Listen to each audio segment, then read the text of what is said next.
蓝野豪正在制作餐厅的招牌菜梅菜蹄膀。以蹄膀的部分，它的准备功夫是很多的，也很繁复。那每天早上差不多4点就要起来开始准备蹄膀。蓝家来自中立客家庄，蓝野豪的爸爸蓝清宇回想当年到台北打拼，最想念的就是阿婆的梅菜蹄膀。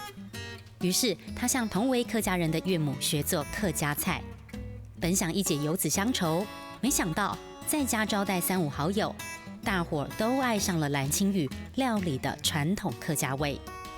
结果大家都说很好，那我们就下定决心说啊，那这样子我们来开个客家菜餐厅试试看。会料理不代表懂经营，从没开过餐厅的蓝清宇夫妇一开始可吃了不少苦头。说欢迎光临，我就讲不出来。每天早上孩子还在睡觉的时候，就把他抱到车上，然后我们就去批货买货，然后孩子就在市场的楼下咬牙苦撑，边做边学。蓝清宇始终坚持用良心做传统客家菜。开了40年的餐厅，每一道菜都是用心做，所以说就像好像做给家人吃的一样的心情去做的。当年跟着父母上菜市场的孩子长大了，从父母身上学到的不只是好手艺，还有一份传承的决心。这一份坚持是值得我